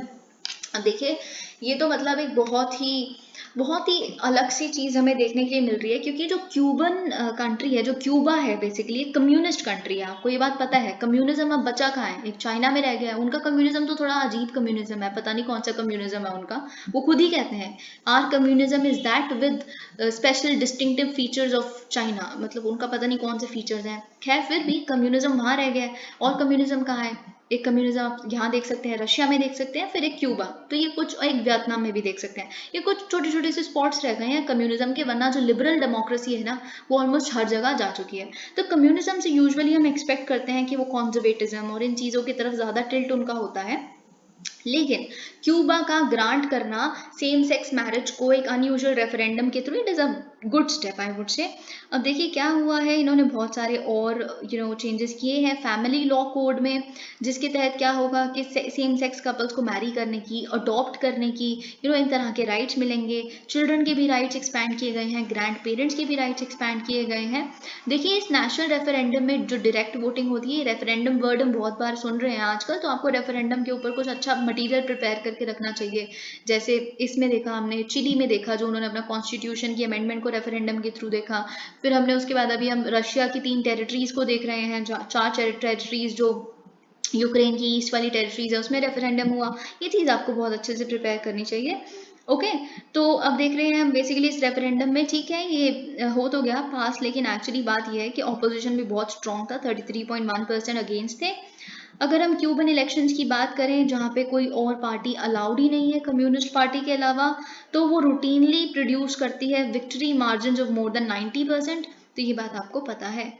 Alright, देखिए बाकी कंट्रीज तो बहुत बार हमें रेफरेंडम करते दिख जाती है, यहाँ भी कभी रेफरेंडम वगैरह, पॉपुलेशन बहुत है तो शायद इसीलिए ना एक बहुत बड़ा कंस्ट्रेंट आ जाता है। Putin grants Snowden Russian citizenship. अगर आप मेरे साथ बहुत स्टार्टिंग से जुड़े हुए हैं ना, शायद मेरी फर्स्ट या सेकंड वीडियो जो थी वो विसल ब्लोअर्स के ऊपर थी, बहुत ही डिटेल्ड वे में मैंने आपको बताया था कैसे एडवर्ड स्नोडन जो है एक एथिक्स की केस स्टडी बन गए थे खुद ही में, कि क्या वो पेट्रियट है या फिर वो ट्रेटर है, यानी कि क्या उन्होंने दगा की है अपनी कंट्री के साथ, या फिर वो बिल्कुल सही निकल के साबित हुए हैं लोगों के लिए, राइट। तो ये चीज़ एक बहुत बड़ी एथिक्स की केस स्टडी थी, क्योंकि उन्होंने क्या किया था बेसिकली, हम देखते हैं मैं आपको बताती हूँ 2013 में एडवर्ड स्नोडन ने, जो एक इंटेलिजेंस कॉन्ट्रैक्टर हुआ करते थे उस टाइम के FBI के, यूएसए के, उन्होंने काफ़ी ऐसी इन्फॉर्मेशन रिवील की थी कि जो यूएस की गवर्नमेंट है वो अपने ही सिटीजन्स पे स्पाई करती है, सर्वेलेंस रन करती है, और बाकी कंट्रीज पे भी बहुत सारे, जैसे चाइना की हाईजैकिंग की है बहुत सारी इन्होंने कंप्यूटर सिस्टम्स की, बहुत सारे ऐसे फैक्ट्स इन्होंने रिलीज किए थे, ऐसे पेपर्स रिलीज किए थे जिससे पूरे संसार को हिला दिया था कि यूएसए किस तरह की पावर है, क्या कर रही है वो, राइट। तो इसीलिए बेसिकली ये काफ़ी फ्रस्ट्रेटेड थे, इनका ये कहना था कि जिस तरह के सीक्रेट्स है हमारे पास, और ये नहीं चाहते थे कि मिसयूज इस तरह का यूएस गवर्नमेंट करे। फिर ऑब्वियसली इनको, इनकी एग्जीक्यूशन की डिमांड की गई कि इनको सूली पे चढ़ा देना चाहिए। लोगों ने तो ये कहना शुरू कर दिया कि इन्होंने तो हमें वल्नरेबल पोस्ट कर दिया ना पूरे संसार के सामने।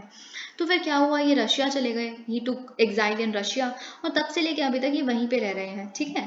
इन्होंने रशियन सिटीजनशिप के लिए अप्लाई तो कर दिया था, लेकिन इनका ये कहना है कि मैं अपना यूएस की नेशनैलिटी भी रिटेन करना चाहता हूँ। तो मॉस्को ने अभी कुछ ही साल पहले रिलैक्स किया था अपने सिटीजनशिप लॉज को, और अलाउ कर दिया था इंडिविजुअल्स को कि आप रशियन पासपोर्ट होल्ड करने के साथ साथ अपने जो है ओरिजिनल नेशनैलिटी को भी रिटेन कर सकते हैं, ठीक है। तो अब इनको फाइनली देखिए, इसको अब फाइनली जो है ये एडवर्ड स्नोडन, इनको रशिया ने अपने यहाँ की सिटीजनशिप दे दी है, ठीक है। अब ये सब कब हो रहा है, एक्चुअल में तब हो रहा है जब यूएसए और रशिया इतने बड़े कॉन्फ्लिक्ट में उलझे हुए हैं यूक्रेन की वजह से।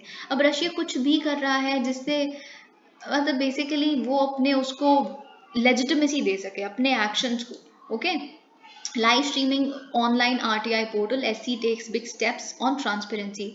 देखिए, मैंने आपको एक बार ही बताया था जब मैंने एक्सप्लेन सेक्शन इंडियन एक्सप्रेस का आपके साथ डिस्कस किया था लाइव स्ट्रीमिंग्स के ऊपर, कि कैसे ब्राजील में उनका खुद का एक चैनल है, और उससे क्या क्या पता चला कि कई जो होते हैं जजेस वो पॉलिटिशियंस की तरह एक्ट करने लग पड़ते हैं लाइव स्ट्रीमिंग की वजह से। हर किसी को अपना इंडिविजुअल एक्सपोजर चाहिए होता है, कई चीज़ें अच्छी भी पता चली। तो ये नेगेटिव और पॉजिटिव दो तीन चीज़ें और भी हमने पॉइंट्स डिस्कस किए थे।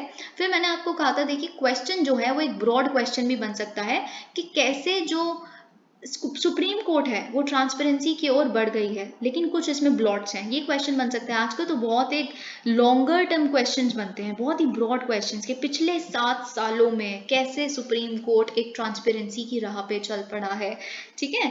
तो ये चीज़ एक क्वेश्चन बन सकता है, इन द लास्ट डेकेड ऐसा कुछ भी हो फिर आप डर जाओगे, हमने तो न्यूज़पेपर ही अभी सुननी शुरू की थी या पढ़नी शुरू की थी, तो हमें तो इसका आंसर ही नहीं आता।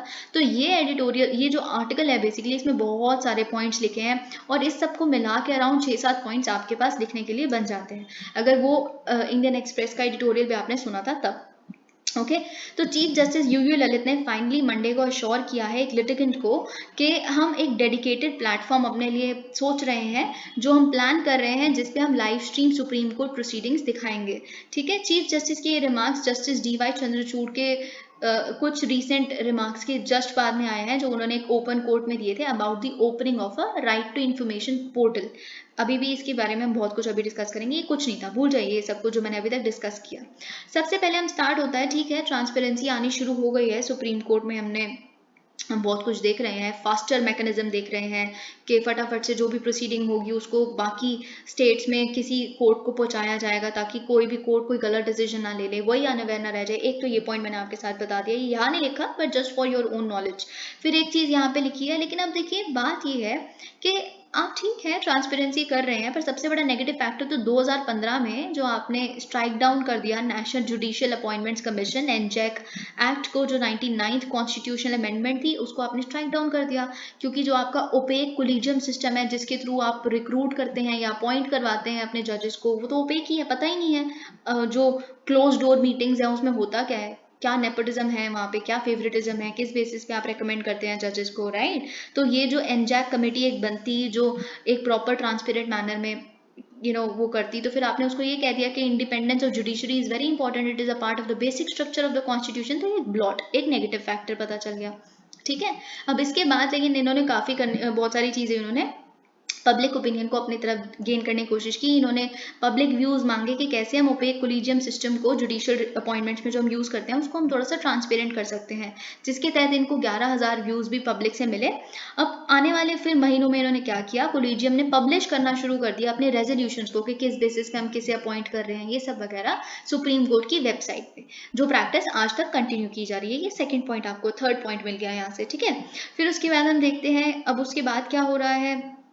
फिर हमने देखी थी एक प्रेस कॉन्फ्रेंस 2018 में जो करवाई गई थी, जो बहुत ही अजीब सा स्टेप था ये 2018 में अचानक से जब एक प्रेस कॉन्फ्रेंस कंडक्ट की गई 4 सीनियर मोस्ट जजेस द्वारा, जिसमें उन्होंने कहा जो मास्टर ऑफ रोस्टर यानी कि जो CJI है, चीफ जस्टिस ऑफ इंडिया है, वो बहुत ही सिलेक्टिवली और पता नहीं अपनी डिस्क्रिशन पे एलोकेट करते हैं सेंसिटिव केसेस को बाय मतलब पर्टिकुलर जजेस को दे देते हैं, ताकि जो रूलिंग ऑलरेडी डिसाइडेड है जो फेवर करेगा उनको केस हैंडल करने के लिए दे देते हैं। तो इस तरह की फिर उसके बाद इस पे क्या रिएक्शन आया सुप्रीम कोर्ट का, इन्होंने पब्लिश करना शुरू कर दिया subject wise roster for allocation of cases a month later. उसके जस्ट एक महीने बाद सब्जेक्ट वाइज उन्होंने एलोकेशन केसेस कैसे हो रहे हैं वो पब्लिश करना शुरू कर दिया। फिर उसके बाद सेम ईयर में 2018 में हमने क्या देखा, सुप्रीम कोर्ट ने क्या की, एक डिलीवर की जजमेंट, जिसके तहत क्या हुआ कि उन्होंने लाइव स्ट्रीम प्रोसीडिंग्स के लिए अग्री कर दिया। लेकिन वो 2018 में हो तो गया, लेकिन तब से लेके अभी तक जो सक्सेसिव चीफ जस्टिस आए they remain hesitant to implement it. फिर फाइनली हमने चीफ जस्टिस जो NV रमन थे उनके थ्रू ये सारे चेंजेस उन्होंने देख लिए। अब बात आती है RTI पोर्टल की, ठीक है। तो RTI पोर्टल की अगर हम बात करें, RTI पोर्टल क्या होगा, राइट टू इन्फॉर्मेशन, ये भी चीज़ ट्रांसपेरेंसी में आपको पता होगी। रंजन गोगोई उन्होंने क्या किया था, वो बिल्कुल इस चीज़ के खिलाफ थे कि जो चीफ जस्टिस ऑफ इंडिया है वो पब्लिक अथॉरिटी के अंडर आए, क्योंकि एक पब्लिक अथॉरिटी के अगेंस्ट ही तो आप RTI डाल सकते हो अंडर द RTI एक्ट, उन्हीं के अगेंस्ट तो आप पूछ सकते हो, जानकारी हासिल कर सकते हो। तो chief justice of India public authority है ही नहीं है, चीफ जस्टिस रंजन गोगोई ने बोल दिया था। चीफ जस्टिस रंजन गोगोई तो बहुत ही ज़्यादा कंट्रोवर्शियल फिगर है, क्योंकि उन्होंने उसके बाद एक जज ने, एक चीफ जस्टिस ने अपने बाद मतलब क्या किया, आपने BJP ज्वाइन कर ली उसके बाद, फिर उसके बाद आपने क्या किया, मतलब जिस तरह के आप खुद सेक्सुअल हरासमेंट के केस में इन्वॉल्व थे, प्रॉब्ली इसलिए आपने पॉलिटिकल पार्टी का कवर लिया, जो भी मतलब खैर RTI एक्ट के तहत अब एक और ट्रांसपेरेंट फीचर आपको फाइनली यहाँ पे पॉइंट मिल गया कि पब्लिक अथॉरिटी आती है, उसके खिलाफ उनके जो भी अगर किसी को इन्फॉर्मेशन डालनी है, RTI डालनी है, तो RTI पोर्टल के तहत डाल सकते हैं। जो एक लाइन है यहाँ पे आपको जो मिलती है, transparency and accountability go hand in hand. Transparency के बिना अकाउंटेबिलिटी नहीं है, अकाउंटेबिलिटी के बिना ट्रांसपेरेंसी नहीं है, which is true. And from here to you get a very big question, जो आप जिसके अंदर एक बहुत ही ओपन एंडेड क्वेश्चन है, जिसके अंदर आप बहुत कुछ लिख सकते हैं। ऑलराइट, अब देखिए बात क्या है यहाँ का, एक और मैं कॉन्सेप्ट आपको समझा देती हूँ। It is something not very important but it possess a very good example in front of us, जो हम सोच सकते हैं इसके पर्सपेक्टिव में कि देखिए जो स्टेट फ्यूनरल शिंजो आबे के लिए जो जापान में होल्ड किया जा रहा है, उसमें एक बहुत बड़ा मुद्दा सामने निकल के आ रहा है, बहुत सारी प्रोटेस्ट उसके खिलाफ हम देख रहे हैं। Hundreds of people have actually hit the streets in Japan to protest the government's decision to host the funeral with taxpayers money, कि क्या इतना बड़ा स्टेट फ्यूनरल टैक्सपेयर्स मनी से होल्ड किया जाना चाहिए, हम क्यों भरे मतलब किसी भी लीडर के लिए इतना सारा पैसा। ठीक है, मतलब a leader is a leader, but still ये इनका कहना है, ठीक है। ऐसे तो बहुत सारी जो डिबेट्स आपने तब भी देखी होगी जब स्टैचू ऑफ लिबर्टी बना था, तो लोगों ने यही कहा था कि इतना पैसा क्यों खर्च करना है, इससे अच्छा जो लोग भूखे मर रहे हैं भारत में उनके लिए कुछ कर दीजिए, राइट। ये डिबेट एक फॉरएवर डिबेट रहेगी कि लीडर्स के नाम पे मॉन्यूमेंट्स बनना या फिर स्टैचूज बनना या उनका state funeral tax payers money पे होना चाहिए कि नहीं होना चाहिए। ओके,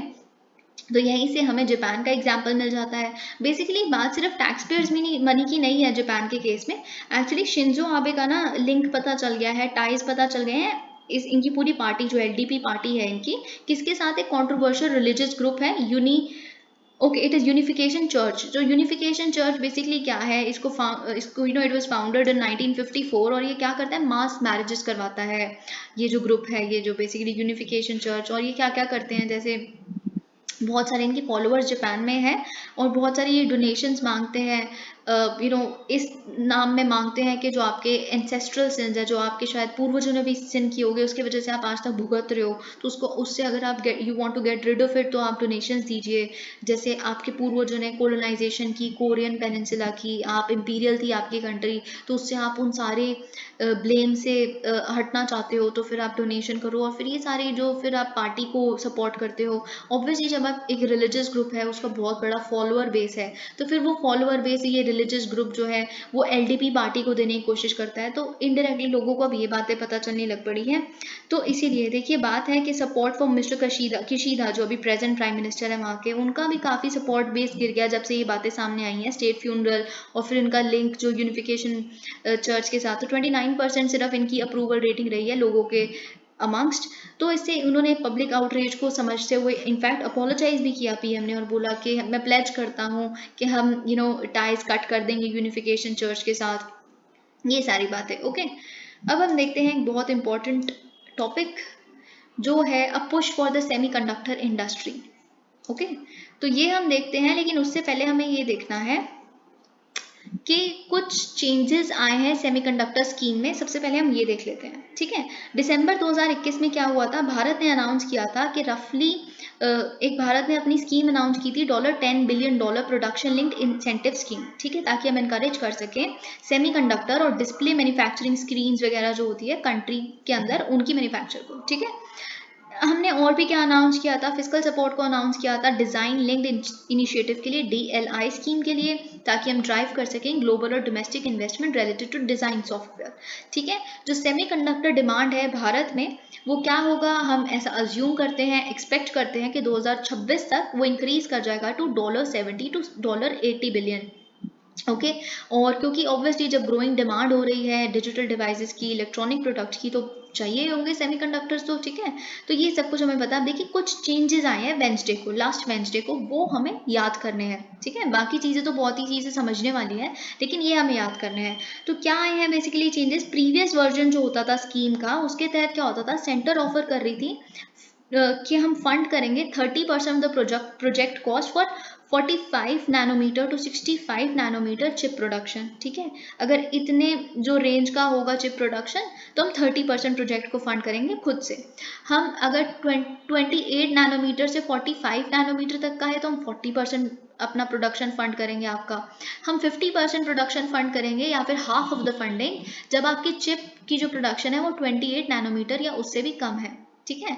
तो ये जो मॉडिफाइड स्कीम है, ये तो प्रीवियस वर्जन हमने डिस्कस कर लिया। तो मॉडिफाइड स्कीम क्या कर रही है, मॉडिफाइड स्कीम एक यूनिफॉर्म 50% यानी कि half of the production fund उसको आप फिजिकल सपोर्ट देने की बात कर रही है सारे नोड्स को, मतलब कि 50% ऑफ कैपिटल एक्सपेंडिचर भी सारे नोड्स इन द सेंस जितने भी स्टेजेस हैं उस पर 50% हर उसको फंड करना। अभी हम देखेंगे कैसे। बिसाइड्स ये क्या करेगी, 50% ऑफ द कैपिटल एक्सपेंडिचर भी देगी बाकी स्टेप्स के लिए जो प्रोसेस में होते हैं, जैसे चिप डिज़ाइन, ATMP भी देखिए यहाँ पे लिखा है ATMP, जैसे assembly, testing, marking and packaging, in processes के लिए भी, ठीक है। अब जो मॉडिफाइड स्कीम्स हैं इन्होंने एक एम्फोसिस रखा है कि आप ज़्यादा से ज़्यादा प्रमोट करते हैं किसकी, कौन सी रेंज की चिप को, 45 नैनोमीटर चिप की, क्योंकि एक्चुअल में लेस टाइम कंज्यूमिंग है और इकोनॉमिकल भी है, इस पर मतलब कॉस्ट बेनिफिट ज़्यादा है। ओके, अगर हम बात करें जो हमारा इंडिया का बिड क्या है, basically to make India's $10 billion chip making initiative more attractive to investors, ठीक है। तो इसी के तहत इन्होंने अट्रैक्टिव करते हुए 50% फंडिंग देनी शुरू कर दी। ये सब कुछ हमने डिस्कस कर लिया। ना how big is the industry, देखिए सेमीकंडक्टर्स क्या होते हैं, व्हाट आर सेमीकंडक्टर्स, ये थंबनेल मतलब जितना हमारा नाखून होता है उतने साइज के बिल्डिंग ब्लॉक्स होते हैं जो ऑलमोस्ट हर एक मॉडर्न इलेक्ट्रॉनिक डिवाइस में यूज किए जाते हैं, जैसे स्मार्टफोन्स या फिर जितनी भी इंटरनेट ऑफ थिंग्स वगैरह में भी जितनी भी डिवाइसेस यूज होंगी उसमें भी, ठीक है। ये हेल्प करते हैं to provide actually computational power to devices. Computational power क्या होती है, जो बेसिकली इंफॉर्मेशन ट्रैवल करवाने के लिए, इंस्ट्रक्शंस देने के लिए जो फ्लो होता है उसको हम कंप्यूटेशनल पावर कहते हैं। तो इन्हीं के थ्रू हो सकता है। अगर हम ग्लोबल सेमीकंडक्टर की बात करें, ये industries currently valued at $500 to $600 billion. Okay, अगर हम बेसिक कंपोनेंट की बात करें, सेमीकंडक्टर चिप का बेसिक कंपोनेंट क्या है, तो it is sliver of silicon. Sliver मतलब एक छोटा सा, मतलब पतला सा एक कट ऑफ कह सकते हैं सिलिकॉन का, वो इसमें यूज होता है, जिसके which is etched with billions of microscopic transistors, ठीक है। बहुत सारे छोटे छोटे छोटे छोटे, मतलब आप तो शायद देख भी नहीं सकते नेकेड आई से, ट्रांजिस्टर्स उसमें लगे होते हैं। फाइनली ये ऐसे पैटर्न को फॉर्म करते हैं मिलके जो कंट्रोल कर सके फ्लो ऑफ करंट को, okay, with following different computational instructions। Okay, अब जो चिप मेकिंग प्रोसेस है बहुत ही कॉम्प्लेक्स है, हाईली एग्जैक्ट है, एक्सपेंसिव है, ये भी आपको पता है। बहुत सारे स्टेप्स को इन्वॉल्व करती है सप्लाई चेन के अंदर, जैसे डिज़ाइन करना सॉफ्टवेयर को चिप्स के लिए, फिर उसके बाद पेटेंट करवाना, इसमें आईपीआर का इशू भी आ जाता है साथ में। आप कॉम्प्लेक्सिटी देखिए कि सेक्टर की कितनी है। और क्या, जैसे चिप फैब्रिकेशन मशीन सेटअप करना, फैक्ट्री सेटअप करना, फैब्स जिसे हम कहते हैं, एटीएमपी जैसे मैंने अभी डिस्कस किया, और चिप मेकिंग इंडस्ट्री जो है हाईली कॉन्सेंट्रेटेड बना है। ये एक चैलेंज है जो आप पढ़ सकते हैं।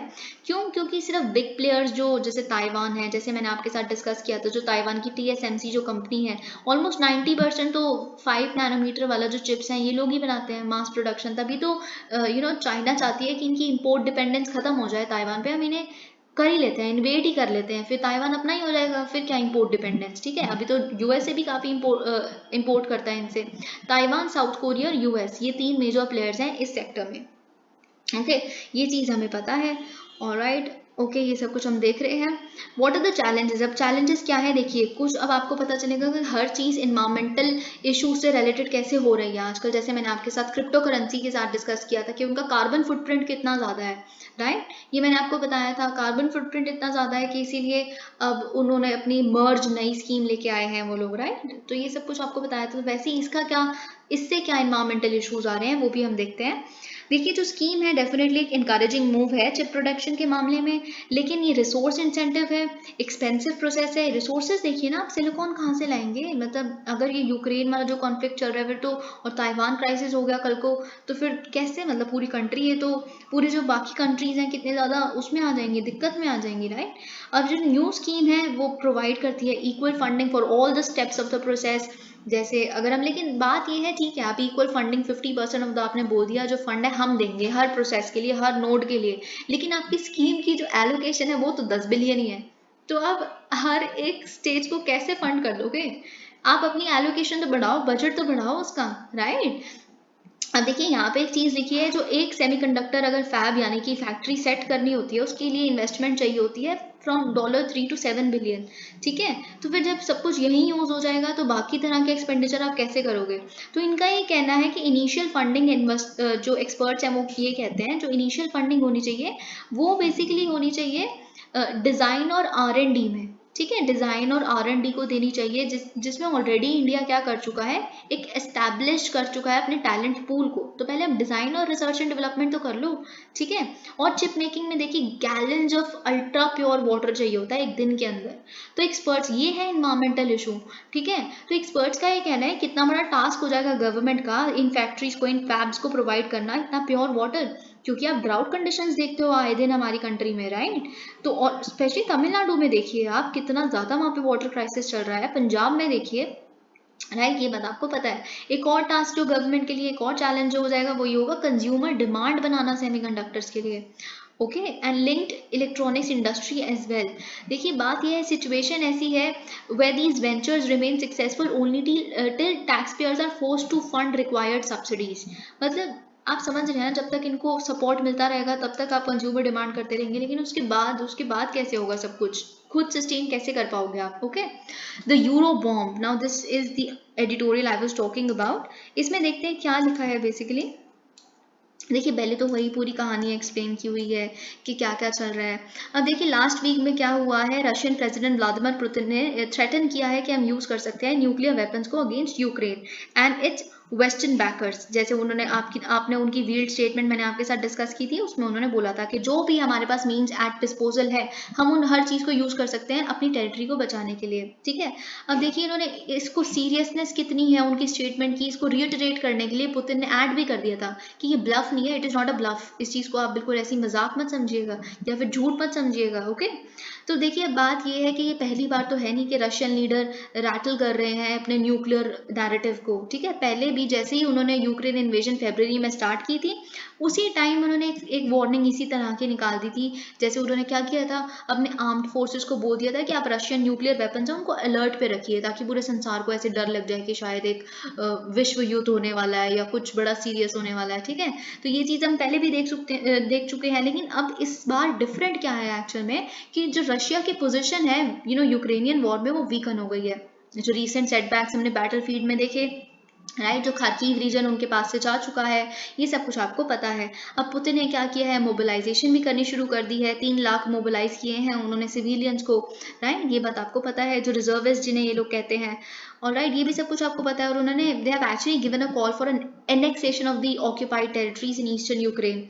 ओके, अब जो न्यूक्लियर थ्रेट है वो बेसिकली एक पूरा पार्ट है एक एफर्ट का, जो पॉलिटिकल गेन्स बेसिकली, देखिए जो इनकी वॉर ऑफ चॉइस है ये जो यूक्रेन में इन्होंने की, it has gone terribly wrong. पर अपनी इमेज भी तो सुधारनी है, एटलीस्ट डोमेस्टिकली, ग्लोबली, हर जगह, स्पेशली डोमेस्टिकली। राइट, तो क्योंकि डोमेस्टिक प्रोटेस्ट हो रहे हैं इनके खिलाफ और वो बर्दाश्त नहीं हो सकता मिस्टर पुतिन को या फिर उनकी एस्टैब्लिशमेंट को, तो उसको सुधारने के लिए अब ये कुछ भी करी जा रहे हैं। ठीक है, और पुतिन का जो न्यूक्लियर थ्रेट है, it did not make a difference the last time around. This time he is signalling a greater commitment to using nuclear weapons by claiming that the occupied territories are now. अब देखिए, आप एक समझने की कोशिश करिए, Moscow की nuclear doctrine हम पहले समझते हैं क्या कहती है। मॉस्को की न्यूक्लियर डॉक्ट्रिन क्या होती है कि आप किस केस में अपने न्यूक्लियर वेपन्स यूज करेंगे। अगर आपको भारत की न्यूक्लियर डॉक्ट्रिन पता है तो आपको ये बात पता है हम क्या कहते हैं, हम पे, हमारे लोगों पे, चाहे वो संसार के किसी भी जगह पे हमारी कोई शिप है, कुछ भी है, अगर कोई भी उसे बायोलॉजिकल वेपन्स, न्यूक्लियर वेपन्स या फिर केमिकल वेपन्स को यूज करेगा तो हम उसका जो रिस्पॉन्स है वो केमिकल न्यूक्लियर वेपन से ही देंगे। ठीक है, ये बात हमारी न्यूक्लियर डॉक्ट्रिन ये कहती है। वैसे तो हम यूज ही नहीं करेंगे, नो फर्स्ट यूज पॉलिसी है ना हमारी, हम इस तरह का फोर्स कभी यूज ही नहीं करेंगे। ठीक है, राइट, ये चीज आपको बता दी। अब देखते हैं मॉस्को की न्यूक्लियर डॉक्ट्रिन क्या है। न्यूक्लियर डॉक्ट्रिन इनकी ये है कि हम यूज करेंगे न्यूक्लियर वेपन्स को एक कन्वेंशनल वॉर में जहाँ पे न्यूक्लियर वेपन्स यूज नहीं हो रहे, जब एक इस तरह का अटैक होगा रशिया या रशिया की टेरिटरीज पे, जब पूरी existence of state is threaten, मतलब वो स्टेट ही एग्जिस्ट करना, आप उसको इन्वेड ही कर लोगे रशिया की टेरिटरी को। ठीक है, अब देखिए इन्होंने जो ऑक्यूपाइड टेरिटरीज हैं, जो 4 टेरिटरीज में इन्होंने रेफरेंडम करवाया, वोटिंग करवाई कि आप ऑफिशियली रशियन उसके साथ मिल जाइए, तो अब क्या होंगी ये टेरिटरीज, रशियन टेरिटरी बन जाएगी, फिर ये न्यूक्लियर डॉक्ट्रिन इन पे भी अप्लाई हो जाएगा। ठीक है, अगर कोई भी कंट्री इसकी एग्जिस्टेंस को, इन टेरिटरीज की एग्जिस्टेंस को थ्रेटन करेगी तो रशिया उनके अगेंस्ट न्यूक्लियर वेपन्स यूज कर सकता है। ये बात आपको पता चल गई। ठीक है, तो इसी केस में ये कहने की कोशिश कर रहे हैं, it is arguing that attempts by Ukraine and its western supporters to liberate occupied territory would be met with a nuclear response. Okay, अब हम देखते हैं यहाँ पे क्या लिखा है। देखिए, जो यूक्रेनियन लीडर है जेलेंस्की, लेकिन उन्होंने इसको बिल्कुल रिफ्यूट कर दिया। इनका ये कहना है हम तो किसी भी हाल में अपनी टेरिटरीज को वापस लेकर ही रहेंगे, आपने जो कहना आप कहिए, हमें कोई फर्क नहीं पड़ता। यूएसए ने भी साफ कह दिया है हमें कोई फर्क नहीं पड़ता कि ये लोग न्यूक्लियर थ्रेट दे रहे हैं, हम इनको बैक करेंगे ही करेंगे जेलेंस्की की सरकार को। अब बात ये है, जो ये यहाँ से इंपॉर्टेंट होना शुरू हो रहा था एडिटोरियल, कि क्या पुतिन सच में जो डेंजर है फुल स्केल न्यूक्लियर वॉर को, इसको सच में इस डेंजर को खेलने की कोशिश करेगा क्या, can it actually even afford it, क्या वेस्ट के साथ या एडिशनल डिस्ट्रिक्ट। देखिए बात ये, क्या सिर्फ थोड़े कुछ चंद डिस्ट्रिक्ट्स के लिए जो यूक्रेन में है उसके लिए रशिया इतनी बड़ी वॉर करने के लिए अफोर्ड कर पाएगा। अब देखिए इसका आंसर इन्होंने किया है यहाँ पे। देखिए, using nuclear weapons for offensive और coercive purposes has not been easy, right, क्योंकि ये एक नेशनल सुसाइड है। अगर आपने किसी पे न्यूक्लियर वॉर वेपन यूज किया तो न्यूक्लियर वेपन सामने वाले के पास भी है, राइट, तो कोई नहीं बचता in this kind of war, nobody sustains, nobody lives. तो आप एक खुद के लोगों को भी मारोगे, क्योंकि अगर आपने उनको मारा तो फिर वो आप पे छोड़ देंगे, तो फिर पूरा पूरा संसार बर्बाद हो जाएगा, तो मतलब आपकी कंट्री भी जाएगी। तो it is like a national suicide, इसीलिए it is a self deterrent, खुद ही पे एक रिस्ट्रिक्शन लग जाती है एटलीस्ट दिमाग में कि हम नहीं यूज कर सकते, क्योंकि यूएसए के पास भी जो न्यूक्लियर वॉर है, न्यूक्लियर वेपन्स है, राइट। पर बात ये है कि अगर ये एक ब्लफ निकलता भी है, ठीक है, लेकिन जो पुतिन का थ्रेट है वो डेफिनेटली एक बहुत ही गहरा साइकोलॉजिकल इम्पैक्ट तो ग्लोबल न्यूक्लियर सिक्योरिटी डिबेट पे आया है, क्योंकि रशिया जो खुद एक इतना बड़ा आर्किटेक्ट है post war global nuclear order का, मतलब वो कैसे थ्रेटन कर सकता है एक नॉन न्यूक्लियर वेपन स्टेट जैसे यूक्रेन को, with use of atomic weapons. मतलब देखिए बहुत सारी चीजें हैं, अब यूरोप में, रशिया में, सारी कंट्रीज अपनी न्यूक्लियर पॉलिसीज को एक फ्रेश लुक देने लगी हैं। हम देखेंगे कैसे, जैसे हम देख रहे हैं जो पुतिन की पॉलिसी है, Russian president is using the nuclear threat to annex the territory of a neighbour, it has seized through. देखिए आपने जो टेरिटरीज 4 जो आप रूल कर रहे हो ना इतने टाइम से, 2013-14 से, कि पहली बात आपने तब भी आर्म्ड एग्रेशन से ही ली थी, कोई राइटफुली आपकी टेरिटरीज नहीं है। फिर उन्हीं को बचाने के लिए जो आपने खुद ही ने हड़पी है, उन्हीं को बचाने के लिए न्यूक्लियर वेपन्स। अब देखिए कुछ क्वेश्चंस राइज होते हैं, ये डॉक्टर सी राजा मोहन कहते हैं, पहला तो ये है कि क्या पुतिन ऑर्डर करता एक इन्वेजन ऑफ यूक्रेन की अगर बाय चांस यूक्रेन भी एक न्यूक्लियर वेपन स्टेट होती। ओके देखिए अब इसका आंसर इन्होंने किया हुआ है। ये भी क्लासिक क्वेश्चन बन सकता है कि क्या यूक्रेन अगर न्यूक्लियर वेपन स्टेट होता तो क्या रशिया इनको इन्वेड करने की बात करता। देखिए जो यूक्रेन है, यूक्रेन की थोड़ी सी हिस्ट्री देख लेते हैं न्यूक्लियर वेपन्स के केसेस में क्या रही है।